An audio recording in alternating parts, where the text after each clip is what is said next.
इसलिए प्रभु जी व्यवस्था विवरण 30 के अनुसार कहते हैं, जीवन भी तेरे सामने है, मरण भी तेरे सामने है, आशीष भी तेरे सामने है, श्राप भी तेरे सामने। अदन के बगीचे के बीच में जीवन का पेड़ भी लगाया और मृत्यु का पेड़ भी लगाया, जिससे कि मैं तुझको गुलाम नहीं बनाना चाहता हूं, वरन अपनी स्वेच्छा से तुम चुन लो। जीवन का पेड़ का फल खाना है तो जीवन का पेड़ का फल खाइए, और यदि तुमको श्राप मृत्यु के पेड़ का फल खाना है तो भले और बुरे के ज्ञान के वृक्ष का पेड़ खाइए, फल खाइएगा। इसका भुगतान तुम्हारे हाथ में है। जीवन का पेड़ का फल खाइएगा तो अमर रहिएगा और बगीचे के अंदर रहिएगा, और भले और बुरे के ज्ञान के वृक्ष का फल खाइएगा तो अदन के बगीचे के बाहर निकलने के रास्ते का चुनाव कीजिएगा। मैं नहीं निकालूंगा, तुम मुझे मजबूर करोगे क्योंकि तुमने मेरी बात नहीं मानी। जीवन और मरण तुम्हारे सामने है, इसलिए परमेश्वर कभी किसी का न्याय नहीं करता, वरन न्याय हम कमाते हैं। उसने जो भी सजाएं निर्धारित की हैं, वो सजा तुम्हारे ही पापमय जीवन का नतीजा है, फल खाने का नतीजा है। उसके बाद में परमेश्वर के पुत्र यीशु मसीह को इस संसार के अंदर में प्रेम की प्रतिमा बना करके भेजा, तुमने उसको स्वीकार नहीं किया, उसका नतीजा है। ये सिंहासन में से जो बादल की गरज और बिजली की चमक आ रही है, that's a God's judgement because you did the mistake. तुमने सत्य के प्रेम का ओढ़ना ठुकराया है, इसलिए सजा नहीं दे रहा हूं। तुमने दवाई खाई नहीं तो मरोगे, तो वैसे भी इलाज कराने से फायदा नहीं है। जिस रीति से दवाइयां दी गई हैं उसको खाना है। आपने तो 5,000 की दवाई ली और गटर में डाल दी और बोलते हमने तो दवाई लाई थी, और तो लाने से थोड़ा नहीं चंगा होता, उसको खाने से ना होता है। आपने तो डस्टबिन में डाल दिया, तो मरोगे नहीं क्या? प्रभु तो उद्धार का कटोरा लेके तुम्हारे सामने खड़ा हुआ है, सत्य का प्रेम पुकार पुकार करके। बुद्धि रोडों में चिल्ला रही है, ऐ मूर्ख वापस लौटा और बुद्धिमान हो जा, मूर्ख मत रहे। परंतु हम तो प्रतिष्ठा के नशे में हैं, हम तो मोबाइल के नशे में हैं, हमें तो इस शरीर के 70 बरस की जिंदगी में सुख चाहिए, अनंत जीवन नहीं चाहिए। इसलिए हम मार्क लगवा लेते हैं। मेरे प्रियो, यहां पर हमें यह याद रखना चाहिए कि जो बड़ा भारी भूकंप आया, यह निर्धारण आपने कमाया था। यदि सत्य के प्रेम को स्वीकार कर लिए होते तो यह भूकंप रुक सकता था। यह आपकी कमाई हुई संपत्ति है, इसलिए मेरे परमेश्वर को दोष नहीं ठहराना, उसको क्रूर और घातक मत समझना, उसको प्रतिशोधित नहीं समझना।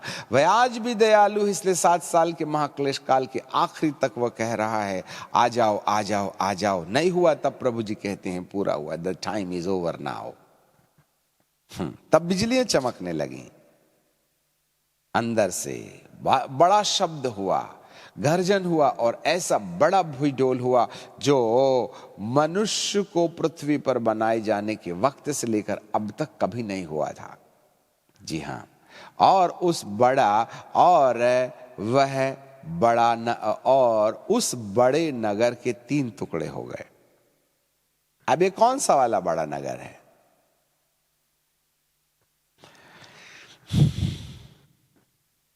और उस बड़े नगर के 3 टुकड़े हो गए और जाति जाति के नगर गिर पड़े। आपको क्या लगता है जाति जाति के नगर? जाति जाति के नगर गिर गए और बड़ा बाबुल। ये बाबुल कहां से आया? उसका स्मरण परमेश्वर की यहां हुआ और वह अपने क्रोध की जलजलाहट की मदिरा उसे पिलाए। अब इसको थोड़ा सा रोक देंगे हम, पहले ऊपर विचार कर लें। उस बड़े भूडोल के द्वारा वह बड़ा नगर उसके 3 टुकड़े हो गए। ये कौन सा वाला बड़ा नगर है? यह बड़ा नगर वही नगर है जिसको परमेश्वर ने एक बार अपने ही निवास के लिए बनाया था। जहां पर अब्राम ने अपने पुत्र इसहाक का बलिदान किया था, जहां पर सुलेमान ने मंदिर बनाया था, वो मंदिर टूटा फिर बना। वे बाबुल की गुलामी में चले गए थे, फिर बना। लोग अपने घर वापस लौट आए, परंतु फिर इसके बावजूद भी उसकी अपनी भौतिक प्रजा जो शारीरिक रीति से खतना के रास्ते परमेश्वर की संतान गिनी गई, उन लोगों ने वही किया जो परमेश्वर के विरुद्ध हुआ करता था। भविष्यद्वक्ताओं को भेजा, भविष्यद्वक्ताओं को उन लोगों ने मार डाला। एट लास्ट प्रभु ने अपने पुत्र को भेजा और उन धर्म के ठेकेदारों ने उनको भी वहीं मार डाला। तब 70वीं एडी में वही मंदिर फिर से ढा दिया गया और उसके पश्चात वह नगर गुलामी में चला गया, अर्थात इजरायली संपूर्ण धरती के अंदर तितर बितर हो गए। 1947 में परमेश्वर की दया, अंजीर में कौपलें निकलने लगी। फिर से दुनिया की यहूदियों को उसने वापस बुलाने की प्रक्रिया शुरू की और इजराइल देश फिर गठित हो गया। परंतु प्रतिज्ञा के अनुसार कि जो इब्राहिम की संतानों को श्राप देगा उसको मैं श्राप दूंगा, और जो इब्राहिम की संतानों को आशीष देगा उसको मैं आशीष दूंगा, खुदा के जहान में वो लिखा था। और वे तमाम यहूदी इजरायली जाति के लोग कहीं ना कहीं इब्राहिम के साथ बांधी गई वाचा के कारण परमेश्वर के प्रोटेक्शन में बने रहे, और आज इजराइल को कोई नहीं छू सकता है। इसका मतलब ये नहीं है कि इजराइल की सुरक्षा जो परमेश्वर की तरफ से हो रही है वे अपने आप में बहुत अच्छे होंगे। यदि आप आज अंदर इजराइल की हालात को जाकर के देखें तो उन्होंने आज से 2000 साल पहले उद्धार के कर्ता को जो ठुकराया था ना, अभी तक उन्होंने स्वीकार नहीं किया है। Listen me carefully. भारी मात्रा में वे लोग कहीं ना कहीं नगण्य उंगलियों में गिने जाने वाले यहूदी होंगे जिन लोगों ने यीशु मसीह को मुक्तिदाता ग्रहण किया।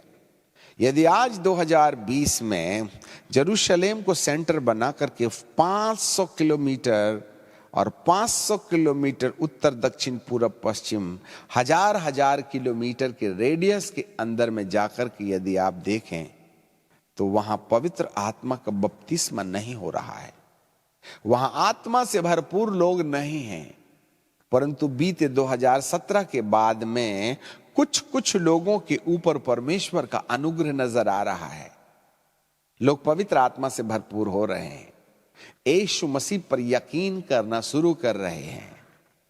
ये एक अच्छा संकेत है, और वो भी हमको कहीं ना कहीं दुनिया के अंत के निशान की ओर दिखाई दे रहा है, क्योंकि अंजीरों में कौपलें कहीं ना कहीं फल लगने का प्रमाण बन रही हैं। ऐसे समय में हमको प्रभु यीशु मसीह के दूसरे आगमन के लक्षण दिखाई देने लगे हैं। यदि उनके पुत्र लोग जिन्होंने यीशु को अस्वीकार किया था, यदि वे फिर से स्वीकार करना शुरू कर चुके हैं, तो मान के रखना कि अब प्रभु यीशु मसीह के आने का वक्त हो गया है।